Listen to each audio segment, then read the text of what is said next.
Welcome to this episode of Chakmah, Choter. We're continuing to reveal what Yahowah's prophets had to say about the most remarkable individual of our time, the man tasked with the responsibility of reintroducing Yahowah's name to the world, of reacquainting the world with the actual Messiah, the genuine Son of God, the man who actually fulfilled Passover in 33 CE, writing prophetically about how he would endure crucifixion 1,000 years in advance. This would be Dowd. These are his missions, along with reacquainting the world with the conditions of the covenant and the purpose of the Miqra'ey. He receives more prophetic ink than anyone throughout the Torah and prophets. He is the Nakar, this observing foreigner. He is Yada, the one who knows. He is the Bashar, the corporeal herald of the king. He is the final Zeroah, one cultivating the harvest. He is the Adamah Parah, this bloody red man of the earth who is a productive bull. He is the one who comes from Edom. He is the Choter. And according to both Dowd and Yahowah, he is uncommonly brilliant. What you choose to think of him will only determine whether or not you are among those counted with him. And that is a highly desirable state. Because we learn that the children, the offspring of this Nakar, of this observant and discerning foreigner, will have formed a relationship with Lawa. They are associated with, having joined forces with, are attached and bound to, and are engaged in a very close and personal relationship with Yahowah. And that, my friends, is a life well lived. Hear, hear. They serve him in love with Yahowah's name and renown. I can't tell you if they serve the Nakar, this observant foreigner, or if they serve Yahowah, or if it even matters, because by serving one, you serve the other. Being that they're joined at the hip and all. Yeah.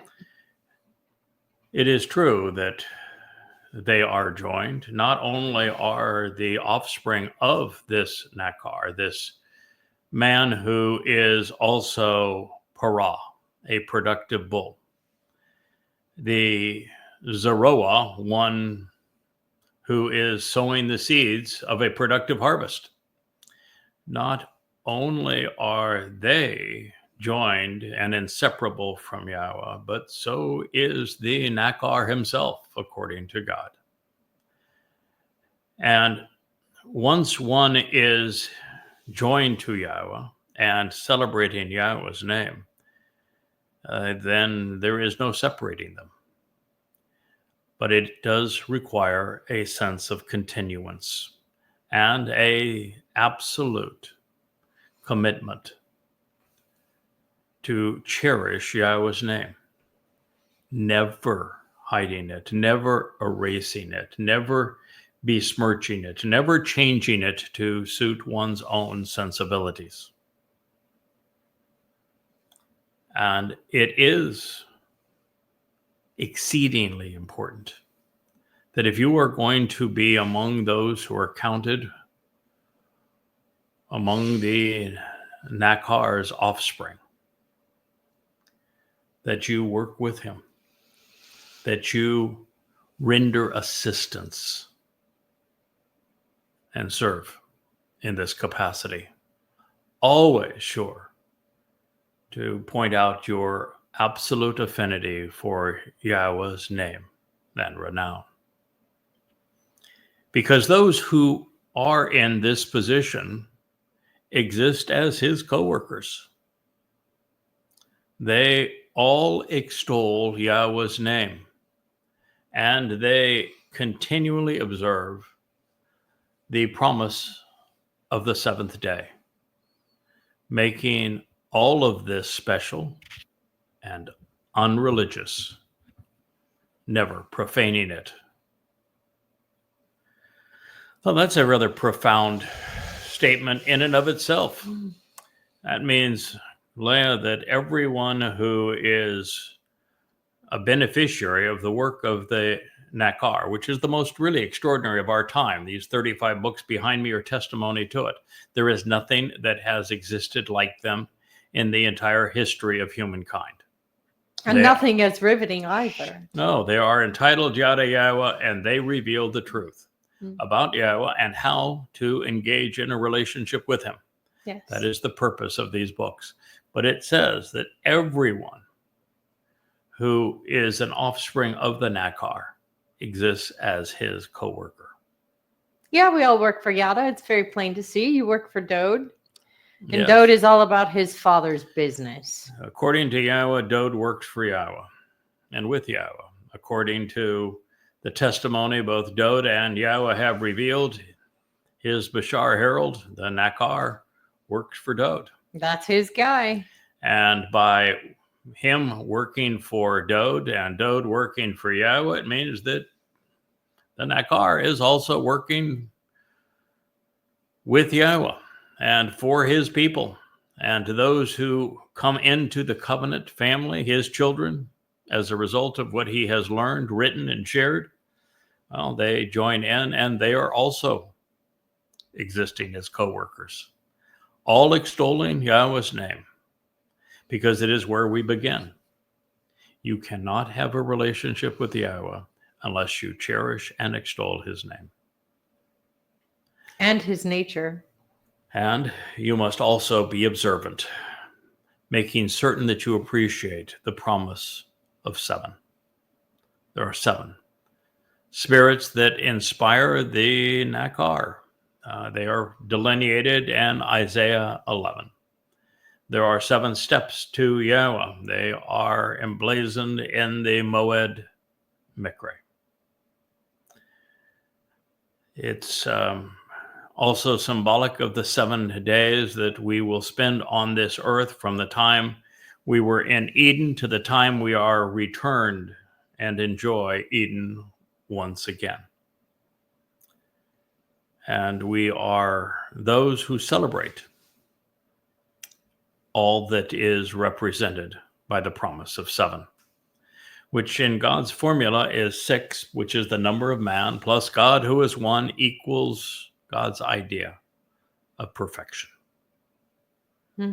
It says they will willingly demonstrate an intense and unrelenting desire to be steadfastly committed to, and thus become empowered by. They are resolutely focused upon and committed to, dedicated to accomplishing the intended purpose through unremitting resolve to encourage others to grasp hold and prevail by my covenant, my family, and my familial agreement. The only thing that the children of the Nakar hold more dear than Yahweh's name is their devotion to Yahweh's covenant. And to be a covenant member and to benefit from the covenant in the end, one must be Shazak. And to be Shazak is to be steadfast. It's to be resolute. It is to be uncompromising. It is to be unremitting. That is what it means. So if you are among those who decided to bail and to form your own little group, bye-bye. Arrivederci. It's over for you. You made a horrible decision, and you'll suffer the consequences of it. And this is quite clear. If you're part of God's covenant family, you're resolute, you're steadfast, you are expected to be like Yahowah, to never give up, to continue, Endure. to endure, to work ahead. And I was translating, and we will get to this in due time in this Chakmah Choter series. Maybe a subset of it, just so that this one series doesn't become 400 programs long. But it was about the timing of events during the last days. And it is a prophecy that is either presented by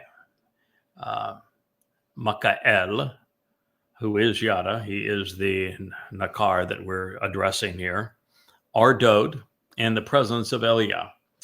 As the gang all got together for a little dress rehearsal for the main event before Daniel to reveal the prophecies that you find in that book. And in the 12th chapter, there is a mention of a group of individuals who will be recovered by Yahowah, who will be removed by Yahowah. And that once they are removed, then this horrid abomination can take place by the Torahless one. And it is almost always rendered that the thing that is being discussed is an adjective without a noun. And so translators have said it is the ceasing of the observance of the feast of Yahowah, of the sacrifices. The twice daily offering. And so they're of the created a prophecy which can't be fulfilled because the sacrifices have not been manifest, have not been conducted since the temple was gone. And Judaism has a complete workaround for the lack of a temple and the lack of sacrifices. So they're not going to be reinstated. And so they're saying that that's what's going to cease, recognizing that sur is the verb and it doesn't mean cease, it means to remove. And that the orator of this particular prophecy, whether it be Miqra'ey or Gabriel, didn't forget to leave a word out. He was speaking specifically of these individuals, those who are committed, those who endure, those who persevere. It's those individuals that are going to be removed by Yahowah and going to be on Shabbat. And as a result of that, the Torahless one, the devil's advocate, the corporeal manifestation of Satan, is going to do that which is deadly and destructive. And it's not that he's going to end the regular sacrifices that haven't even been started. No, he's going to declare himself to be a god. And guess who's going to be there to make fun of him?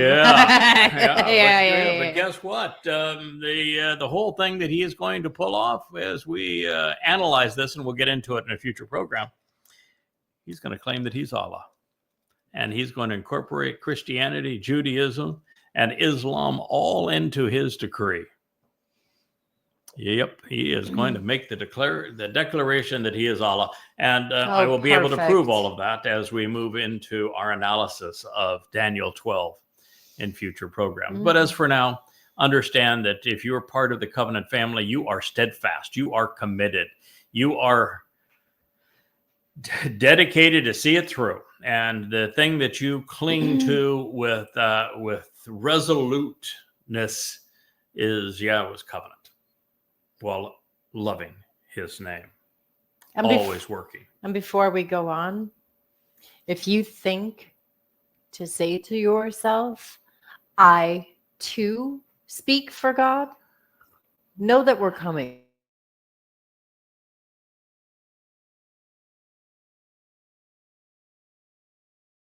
The covenant, working to express our love for Yahweh's name, working on behalf of the Nakar, so that he is as productive as Yahowah intends, does not include speaking for God.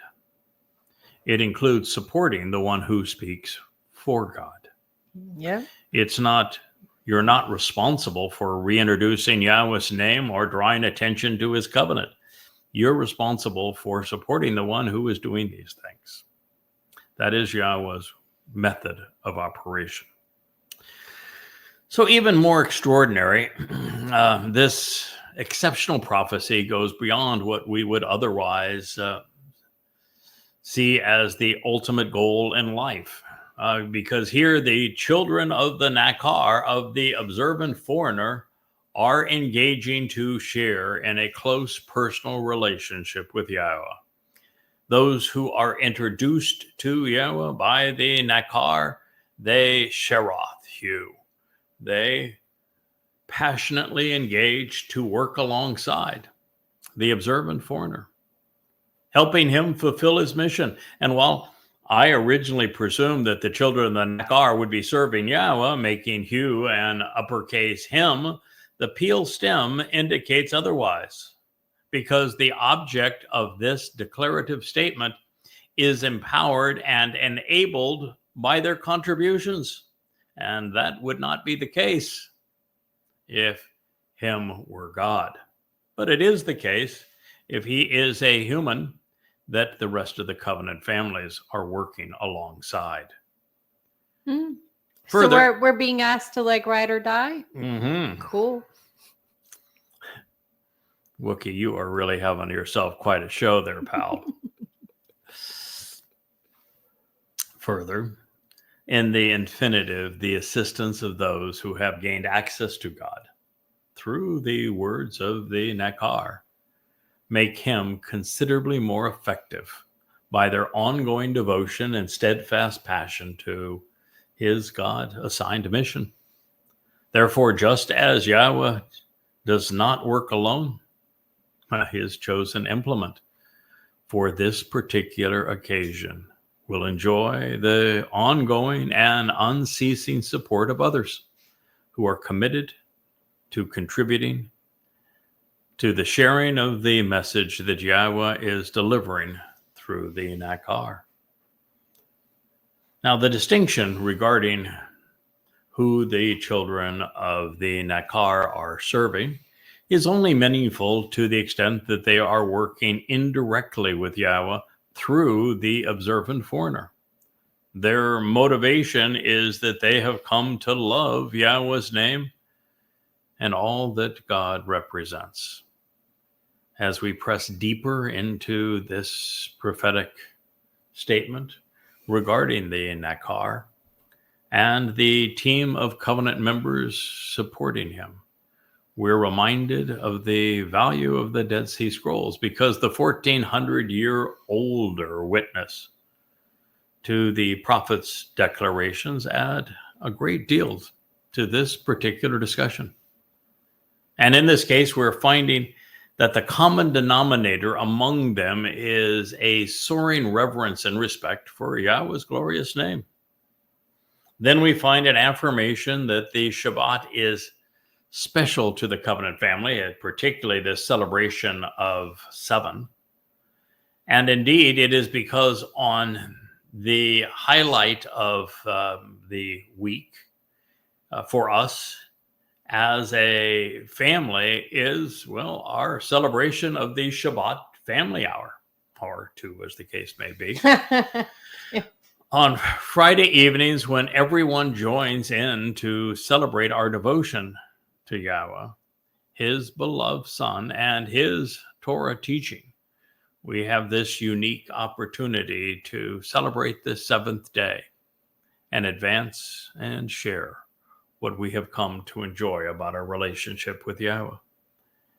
It is for us the least religious and therefore the most uncommon day of the week.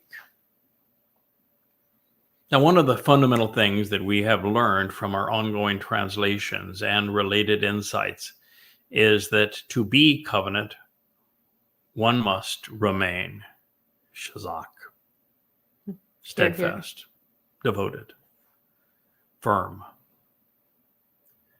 and always cognizant of the importance of sharing the benefits of the family. We are unrelenting and passionate about supporting Yahowah and all that he wants to achieve through the Bereth. There is no room for couch potatoes, for deadbeats with the sense of entitlement. Or fence sitters. We are absolutely resolute. And so someone who may have previously contributed but has now abandoned their post, well, is going to be on the outside looking in, according to this testimony. Further, the Bereth covenant remains the most empowering aspect of our lives. The entire narrative regarding the observant foreigner, this Nakar, and his offspring is sort of role reversal. Hasidic Jews, because they look down on non-ultra Orthodox Jews, and they are racist and their degradation of Goyim, are going to have a very tough time recognizing that it's a goddamn Goy. Perfect. That is responsible for bringing Yahowah's name back to his people. Not that they'll care because, well, they don't study English anyway. They are fluent in Yiddish. They read much of their Talmud and Aramaic, and they're insulated from the world because, well, if they were exposed to the world, they would know that their religion is nonsense. So they're engaged in a whole host of schmuckery. Yeah, so they won't really care. Anyway, with all evidence to the contrary, they view themselves as superior. And they are just, well, they're wearing the right kind of hats, weasel hats, to describe what they are.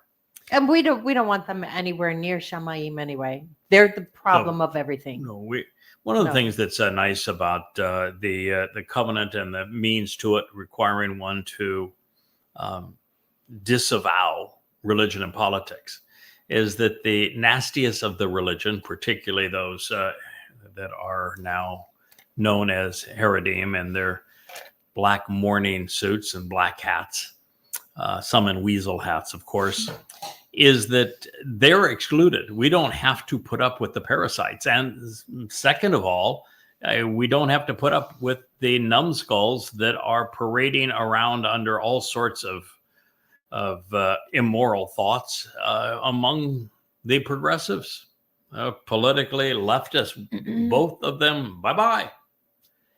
So it's going to make heaven a lot more enjoyable. So those receiving preferential treatment from Yahowah are Goyim and secular Jews.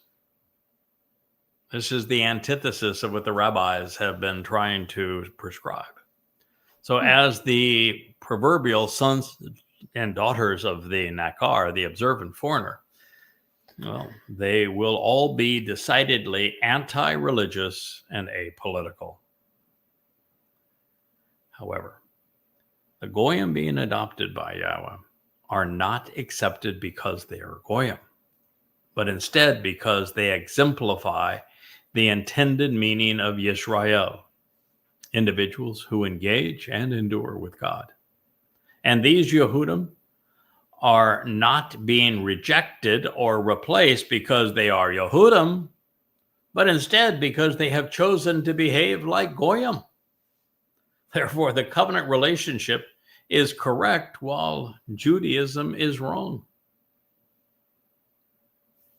It would be impossible to overemphasize what Yahowah has inspired. Oh, but I thought rabbis tell us that only Judaism makes you a Jew.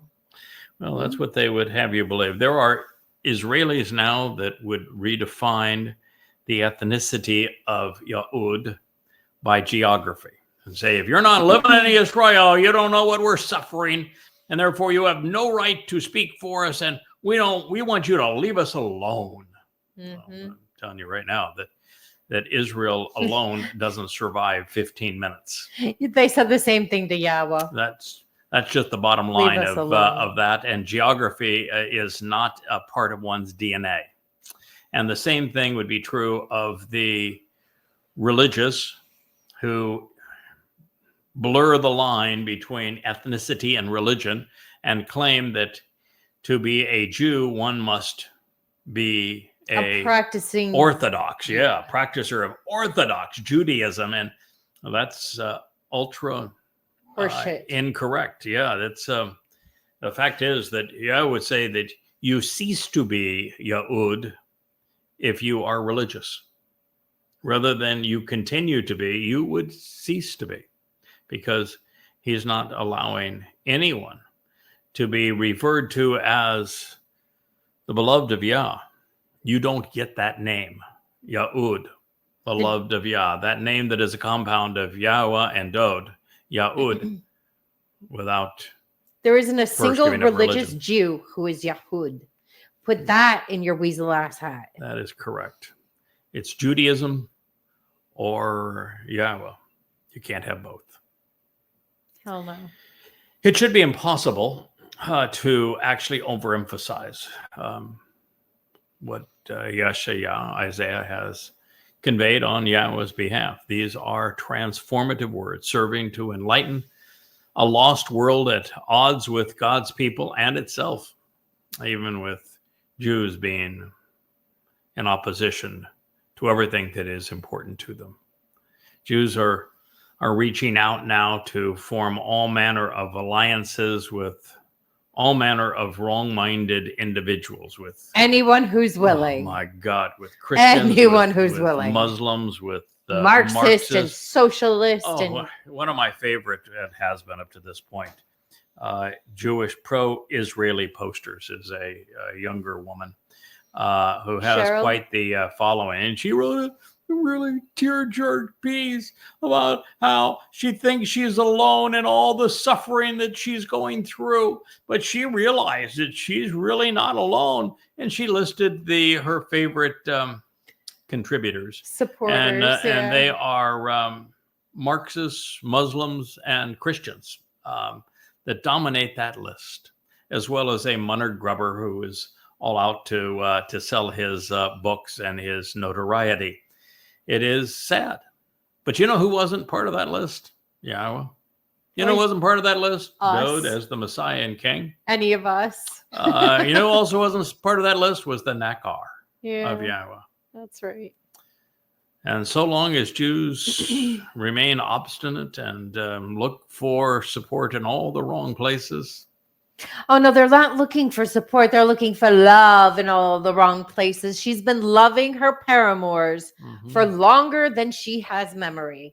It's better for her to take off her jewelry, sit in the dust, or throw sand on herself and say, it's better for me to go back to my first love, Yahowah. You know, it is this desire by Jews to fit into Europe and yet be distinct. Distinct based upon the rabbis, but fit in based upon their business, their homes, their children, the like, their clothing, customs. And it didn't work, did it? You wanted to be loved by the Europeans, and they tortured you to death. Because we couldn't be Such was the legacy of Roman Catholicism.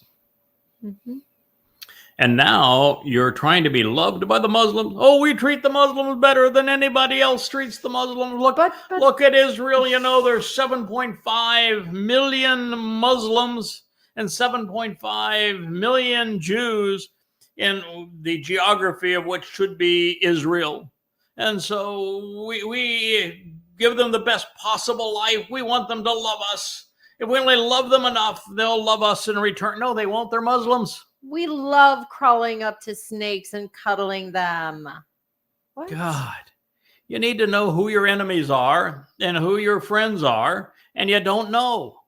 And all you do is making a bad situation worse because you're cuddling up to your enemies and you're opposing your friends.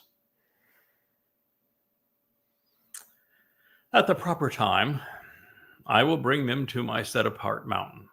What do you think is that proper time? I know the exact date. It's over a 12-hour period that Yahowah has said he's going to bring the surviving remnant of Israel who appreciate his name, who cherish what it means to be part of the covenant family. He's told us when he's going to bring them to Mount Moriah, and for what occasion, on what day.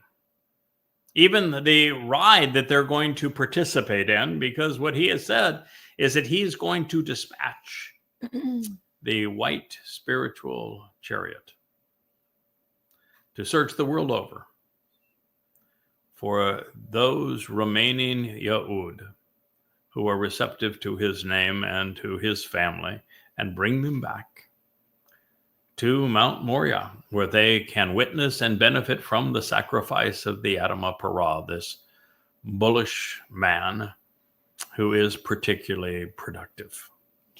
Question: how many Jews in the world currently, Yahoo Jews, whatever you want to call yourselves, know who that person is or this date? Well, I'd say there's less than a handful. There's less than, far less currently than 1,000 Jews who know the Nakar, that could consider himself to be the offspring of the Nakar. You hear that, people? That know and love Yahweh's name and who have engaged and are empowered by the covenant. I'd say there's probably in the range of 1,000 or 2,000 people today that could make that claim. But I think that at most only half of them are Yehud. And within Israel itself, that number is very, very small. And it is as God told us it would be, because it's going to take putting Jews in a position, Israelis in particular, in a position where there's no other option. Yeah. They're not going to return to Yahowah until Yahowah is the only choice, because left, yes, the religion has disintegrated. Their politics and political parties have devolved into a blathering mess of vomit. And the IDF has shown once again that it cannot be trusted or relied upon when all of the other institutions, religious, military, and political, fail.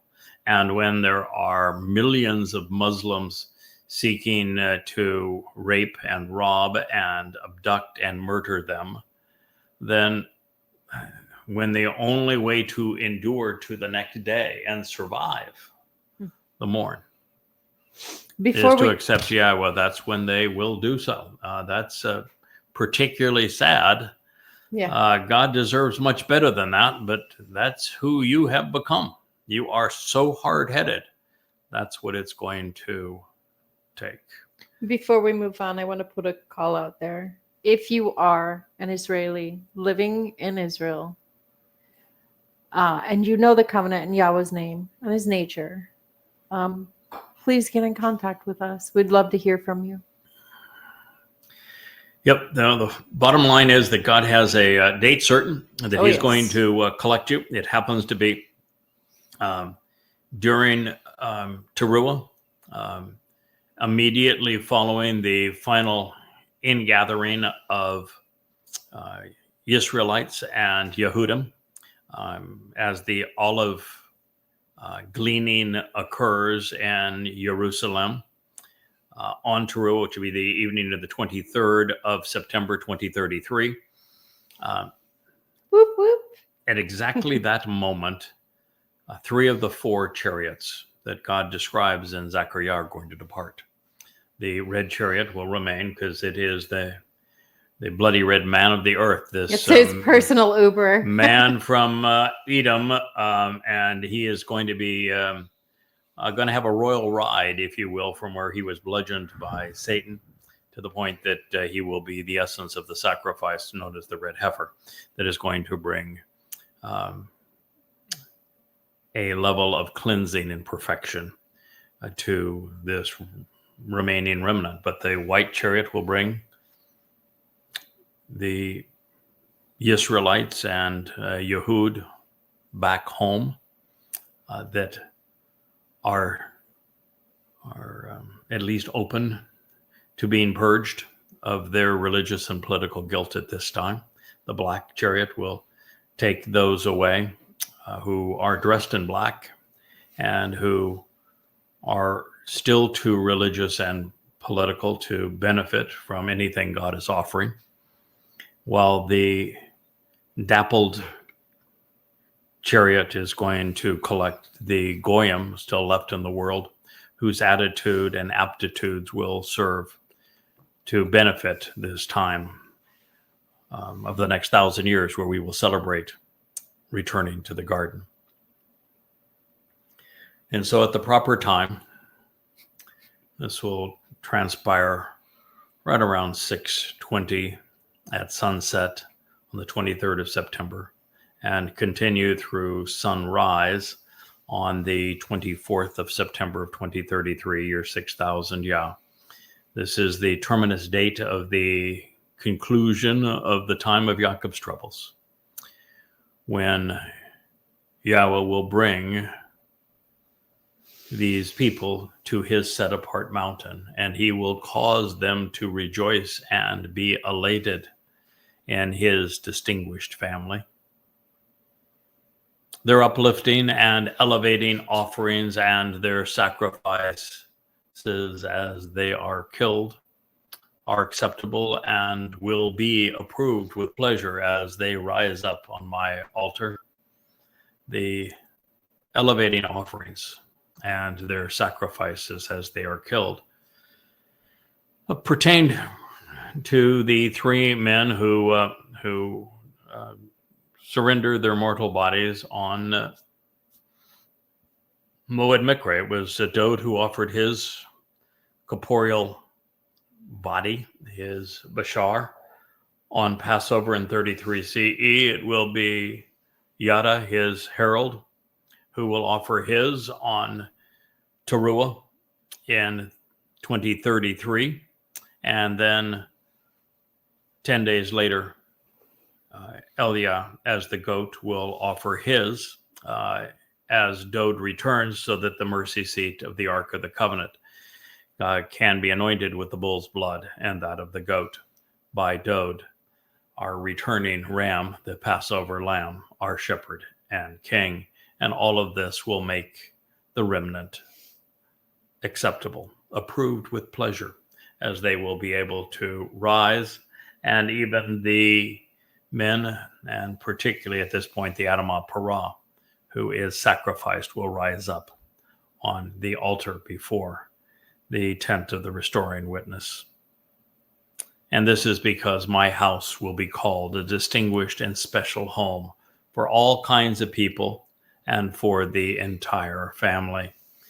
At this point, you will have many Goyim who will be part of this festivities, because, well, some will be there in the expensive seats alongside Yahowah for having taken advantage of the Shavuot harvest, which is of Goyim and of Yehudim. And there will be others who are brought in through this dappled chariot and given the opportunity to participate in forevermore. God's family will be comprised of many people.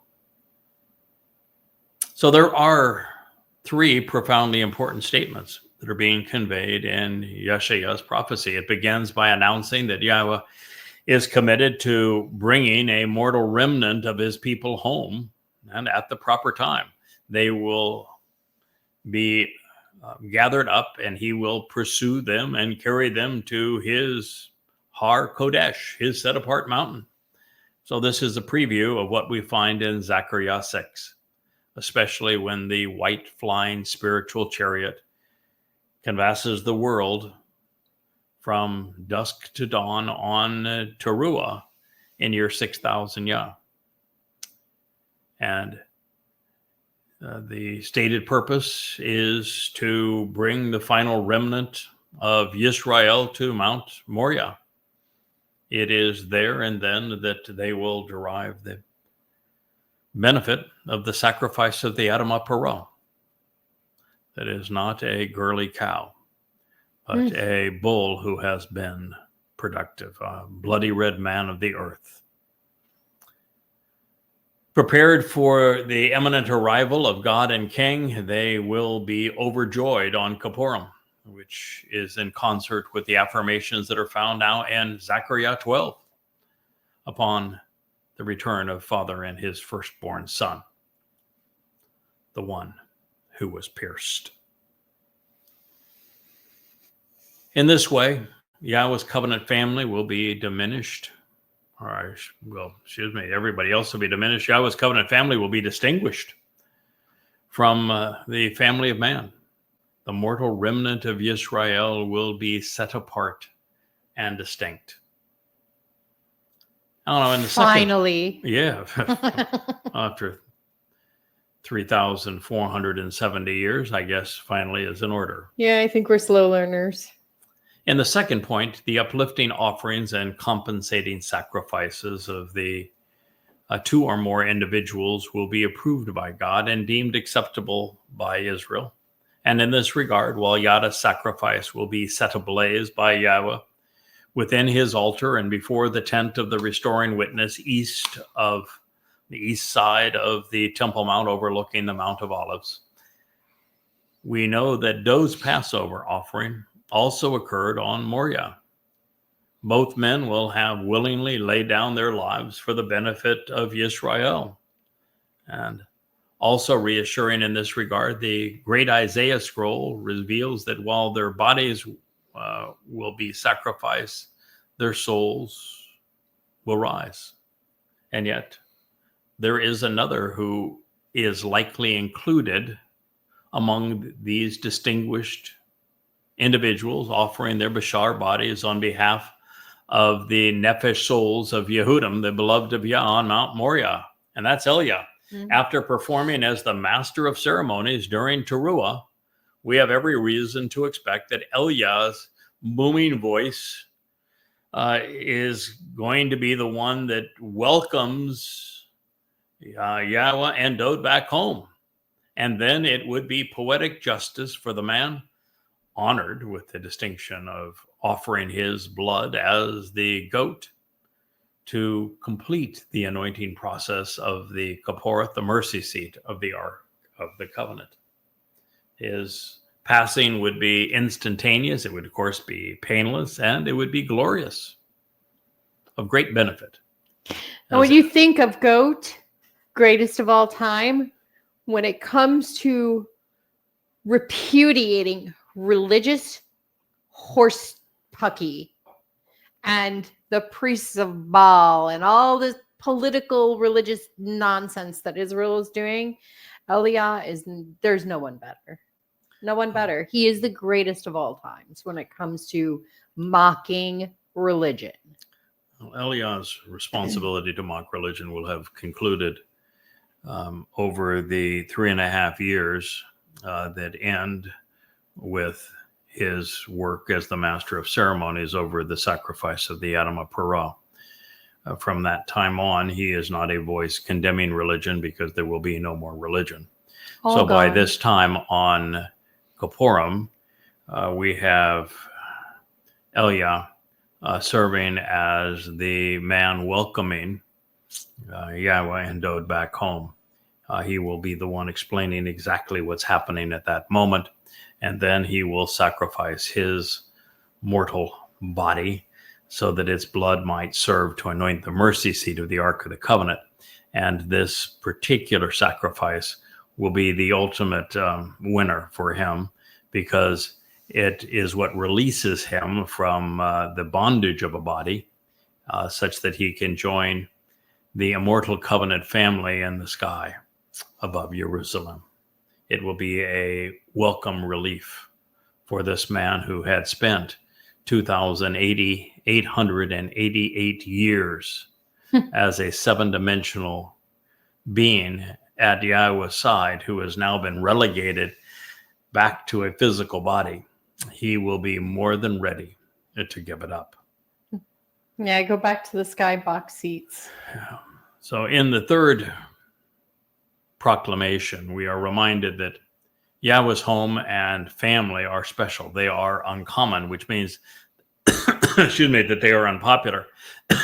And since religion is the common thread of civilization.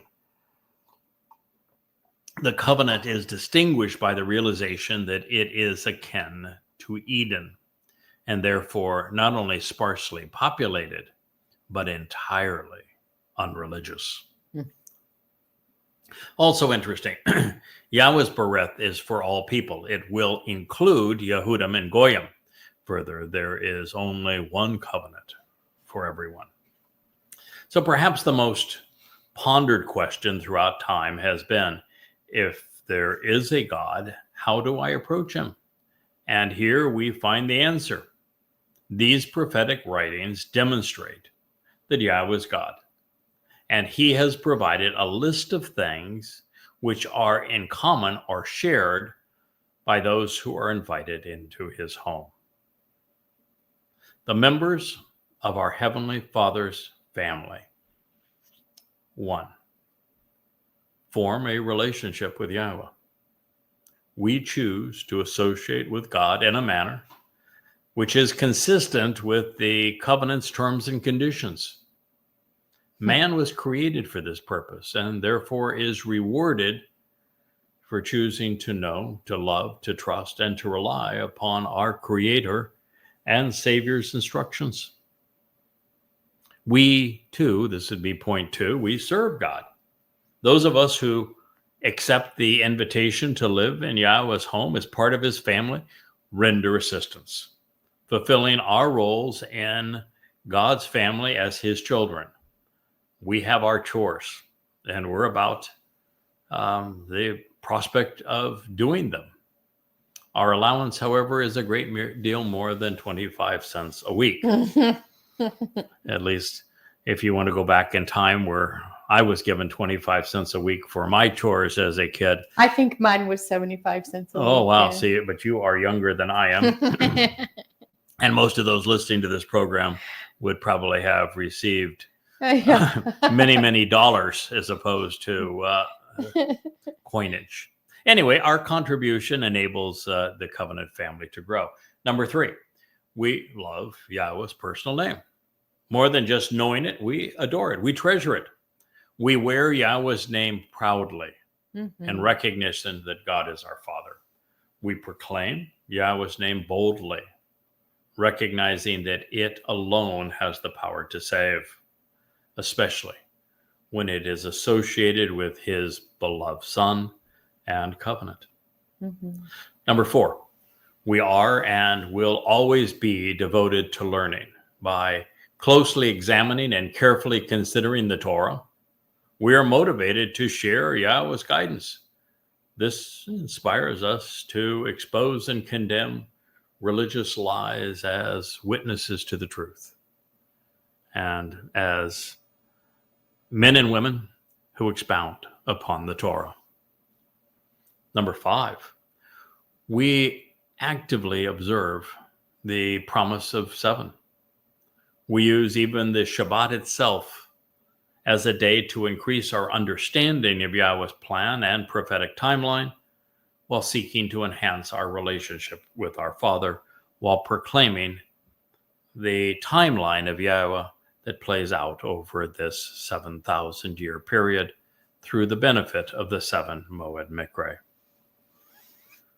6, we're passionate about the Mow'edim, and as such, we walk to God and respond to him in accordance with the dates that he has established to meet with us. And by responding to and accepting the Miqra'ey's invitations, we are afforded abundant and eternal life within Yahweh's family. As beneficiaries of Pesach, Passover, unyeasted bread, matzah, and Bikurim, firstborn children, we blow the shofar on 7 Shabbats, as well as on the day of the Herald, in anticipation of the great homecoming and the family reunion, which occurs on the Day of Reconciliations, all in anticipation of camping out with Father and Son on Sukkah. Then 7, we respond to Yahweh's instructions, appreciate what he and his family are conveying that is so distinctly special and uncommon, and thus unpopular and unreligious. As a result, Yahowah is pleased to bring us to his mountain, to his home, so that we can celebrate his return with Dowd.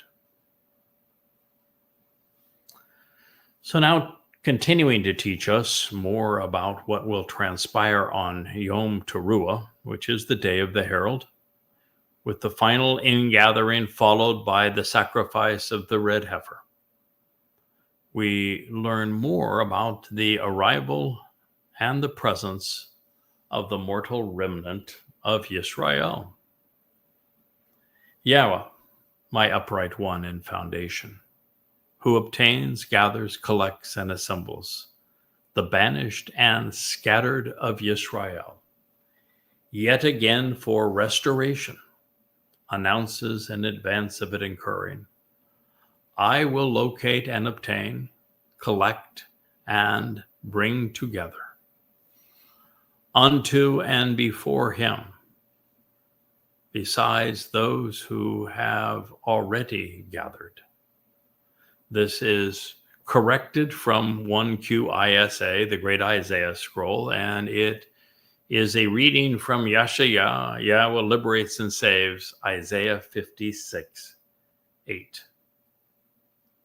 So in these words, we are again reminded that Yahowah is the one who is going to be responsible for gathering, collecting, and assembling those who had been banished and were scattered. This would be the Jews in diaspora. Yeah. Those who had been driven away out of Israel. To every corner of the world. And this is not the first time that he has done it, but instead the third. Yeah. He did it from Miqra'ey. He did it from Babylon. And now he will do it a third time from around the world. And that is the purpose of the white flying spiritual chariot. So it's yet again, and now the purpose is for restoration. And this is being announced by Yahowah in advance of it occurring. And God says, I will locate and obtain, I will collect and bring together unto and before him, even besides those who have already been gathered. What this is saying is that you've got Elia and Yada who have over the past 3.5 years served as the final witnesses. And now as we are on Teruah, that Yada is the one as the Adamah Parah who is going to be offering the sacrifice to purge this mortal remnant of Yisrael. And that up to this point, Yada and Elia have done a yeoman's job at bringing the Israelites within Yisrael to the Temple Mount for this occasion, who are not overtly religious and political and who are willing to listen. But to augment those numbers and to resolve this issue worldwide, God at this time is also bringing another group of Israelites and Yehudim to Mount Moriah, so that collectively you have all of the Jews in diaspora and all of the Jews in Israel who are not overtly political or religious, and thus will be receptive to the sacrifice of the Adamah Parah. That's why they're being brought before him. And that is why there's others besides those who had already been gathered. So these are people who would like to RSVP. They just need a ride. So Yah's going to send them a limo, i.e. a chariot. God is sending a Very limo. simple here, people. God is sending a limo to get them, while he is sending a hearse to pick up the religious. Those who are religious and political. And understand that 100% of these individuals are not yet covenant. We know they're not yet covenant because had they accepted the terms and conditions of the covenant, had they embraced Yahweh's name, had they accepted Dowd as their savior, the one who fulfilled Pesach, Matzah, and Bakodim, and as the returning king, the evening before, even as late as the very evening before sunset then they would have been amongst the those who are the olives that are gleaned on Teruah. Yes. So the very fact that they are not means that they still carry their residual religious and political guilt with them, even though they have now chosen to disassociate from it. And so there are the individuals who are brought back, and that is their current status. So this is yet another preview of what will later be explained in greater detail in Zechariah 6. There we learn that the white spiritual chariot will circumnavigate the earth to collect Yehudim who have a reasonable and proper attitude such that they can benefit from the sacrifice of the Adamah Parah, and what he will do on Yom Teruah, which is the Shabbat of September 24th, 2033. They will not yet be covenant, because if they were, of course, as I've just shared, they would have been gathered in and brought to Shamaim during the Lakat gleaning the previous evening. This also is indicative of the promise that Yahowah makes to the final remnant of his people in Yeshayah 17 upon the conclusion of the harvest, when he speaks of the parah being particularly fruitful. Mm-hmm. One of the things that I enjoy about this is that God is adding to what Elia and I will have striven to accomplish, which is to convince a goodly number of Israelites to avail themselves of our impending sacrifices. Yep. Therefore, we will prevail, because we're not only working together, we are collaborating with God Directly. for the same result, and God's going to participate. Now, this known, it is also possible that Yeshayah is acknowledging another related event. The beloved prophet could be foretelling that Yahowah will collect and assemble the Nadak, the scattered sheep of Yisrael, 85 years prior to this event in 1948. So it could also be inferring that that would occur. And this process began on the 27th of January 1945 with the liberation of the Auschwitz concentration camp, leading directly to the return of Yehudim to Israel. And it will, of course, conclude 88 years, 248 days thereafter, 777,000 hours on October 2nd, that's very 2033, specific. in year 6,000 on the Day of Reconciliations. Now, the second aspect of this appears to be deeply personal, letting us see an aspect of Yahowah's character that is seldom considered. God has arranged a glorious reception on behalf of his Goy that are this Goy that is frantically blowing the shofar, this Nakar, this observant foreigner, and the Saris, the authorized designee. So Yahowah wants the man he has deployed to call the people home to witness the very product of his efforts. It is a united Yisrael that is to be gathered before Yahowah. It is an acknowledgement of a job well done, one which God himself appreciates. It's going to be a pretty awesome retirement party, sir. It will be. It will be. Funeral and retirement party. Yeah. Well, and reconciliation also. Yeah. Eulogy performed by Elia. Mm-hmm. Somebody keep on referring to Elia as the Don Rickles of prophets, because Don Rickles was the the man who epitomized what it was like to be roasted in a really funny, genius. sarcastic way. Yeah. And someone actually posted one of Don Rickles' guest appearances on Johnny Carson. when they don't make him like him anymore. Oh, no. And the fun thing about Elia is he is not a brown noser. No. So when Don Neither Rickles, am for I. example, who We loved share Johnny that. Carson, they had a wonderful relationship. When the two of them were together, it's magic. they tore each other to ribbons. Magic, pure magic. Oh, goodness. So during this ceremony that Elia is going to conduct on behalf of the funeral of the Adamah Parah, there will be lots of barbs in there. Can't wait.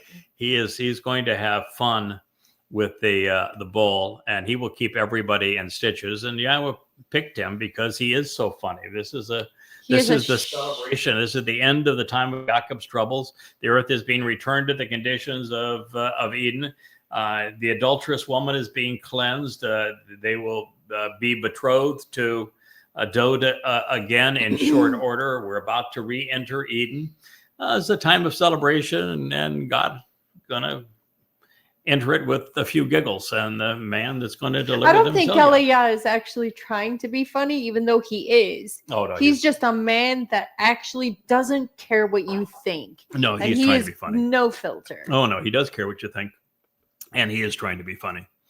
His whole speech on the sacrifice of the bull and besmirching Baal and Asherah is hilarious, and he is trying to be funny. He says, is your God taking a nap? Maybe you need to talk a little louder. I'll give you some more time. Shout as loud as you can.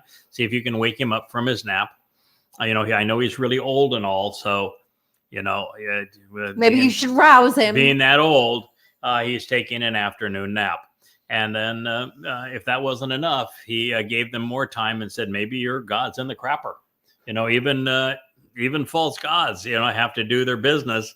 So why don't we give him time to finish his? It's no filter. The call of nature. I can relate to that. And then I'm sure you can get his attention. And oh, by the way, I'm going to wait till high noon, since your God is a sun god and he's supposed to be a lightning god and all that sort of thing. So the easiest thing of all for him should be to ignite this fire. High noon, yep. Yeah, to ignite this fire. So we'll give him make it real easy for him. The perfect opportunity to do it. So is he trying to be funny? Absolutely, he's trying to be funny. He's mocking them. Of course. And God thinks it's hilarious. And he's definitely the prophet I most identify with. Yeah, I can totally relate to Elia. Yeah, he's hilarious. He's sarcasm to the max. He is the antithesis of political correct. Yes, he is. So all the while, Yada has tried to view his contributions as negligible as possible, particularly when compared to the greats Moshe and Dowd. God realizes that a joy shared is a joy magnified, and that when you share credit, you get a lot more accomplished. So the Nakar will get, albeit in a much more dramatic fashion than he has anticipated, what he really has long desired, which is an opportunity to experience Yahowah's joy in the presence of his people. I want to be that fly against the wall at the end, where each new covenant member who is there because of the work we have done together is greeted for the first time by Yahowah, and just to exceed the expressions on everyone's face, I think it'll be a lovely parting gift for all we have done together. Although I doubt you'll be a fly on the wall, I probably think you'll be more seated next to the king. Yeah, I think that might be the case. Yahowah doesn't do fly on the wall. No. That was my original thought, but Me too. But I was back. I had those thoughts also. I was anonymous during those days, not so much anymore. No, not so much. So, while he has requested something more than just being allowed to stand in the back of the room when Yahowah greets his family, it seems that God wants more. And it is what fathers do when they have a child that pleases them by accomplishing something they deem worthwhile. So he is a proud father, And he wants to see his son's response to all that they have achieved by working together. So it turns out they want the same thing and for the same reason, and they're going to celebrate it together. So on behalf of Yisrael, I have shared the prophetic pronouncements regarding the Nakri, have done so throughout Yahowah.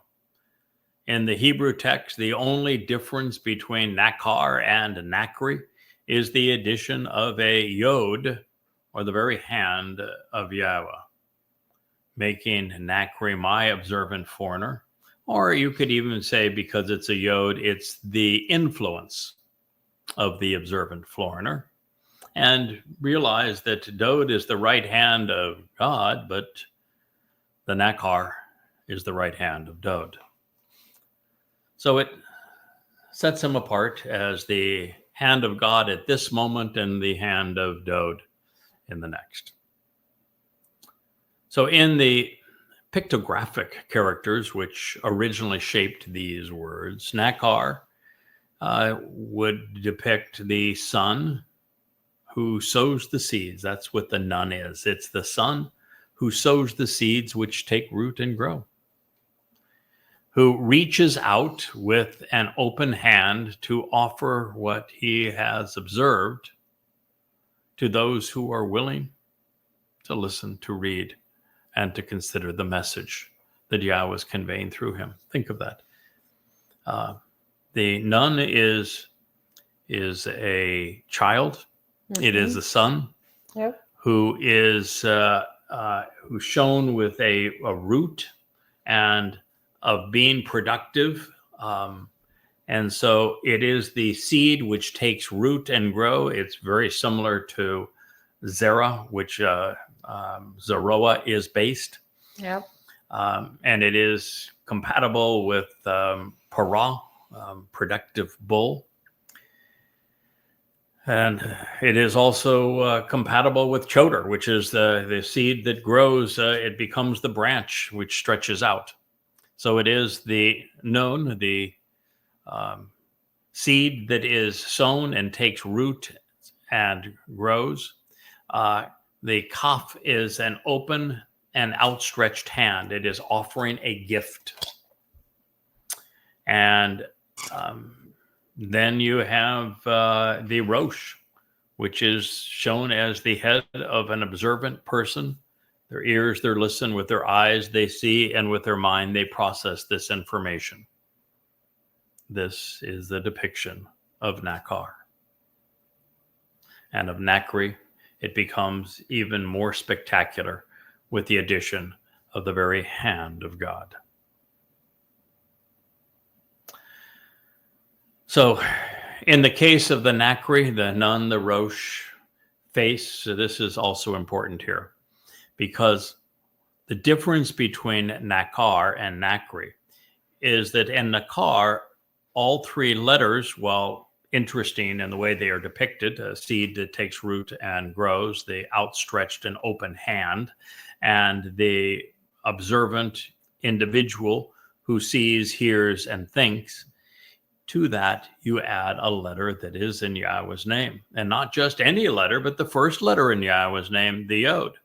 So then as we look at something as to whether it is to be perceived as positive or negative, remember you shared in one of our last programs that the rabbis have gone to great lengths to demean the Nakar and Nakri. They know that there is a person that Yahweh is speaking about that plays a major role in the last days, reintroducing Yahweh's name specifically and reacquainting everyone with his beloved son, Dowd, as well.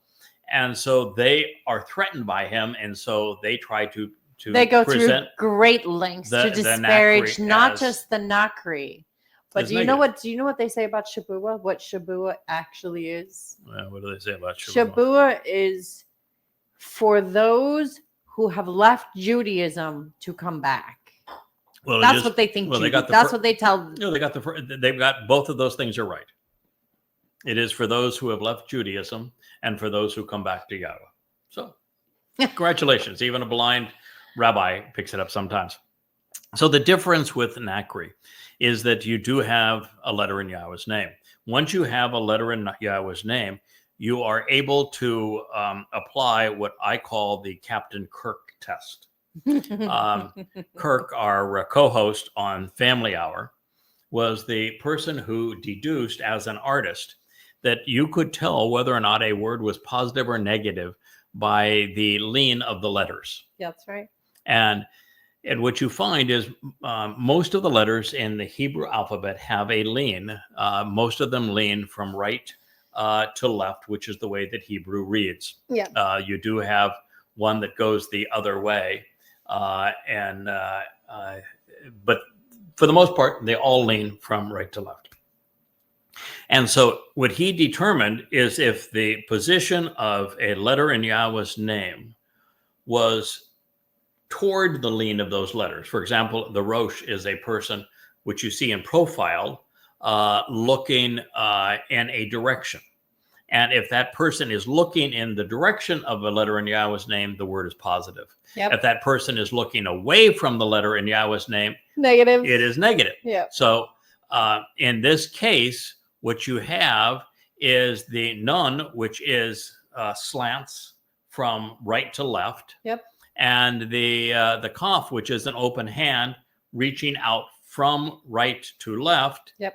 And the observant person, which is the Rosh, which is looking towards the left. Towards the Yod. All three are facing the Yod. The Yod, the right. first letter in Yahweh's name, Yep. which makes the Nakri exceedingly positive, which is something the rabbis didn't figure out. And never will. And never will, but you ought to. Never will. So they're waiting for their black hearse.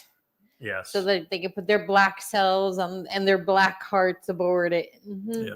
With one last eye to the artistic nature of these characters, the Nesh banner that the Choter has been tasked with writing at Yahweh's behest is scribed as such that it shows the sun sowing the seeds which grow and bear fruit for a sign which can be lifted up for all to see. With this in mind, there is also Solomon's commencement address to the children of Yisrael upon the completion of Yahweh's home on Mount Moriah, the very place the Nakri will offer his life to spare the remnant of the children of Yisrael on Teruah. And the speech was given on Teruah. It doesn't miss a trick, man. It's but fair warning, if you do try to lift up that neck, you better put on one of those like weight belts around you, because when you go to pick it up, these books are heavy.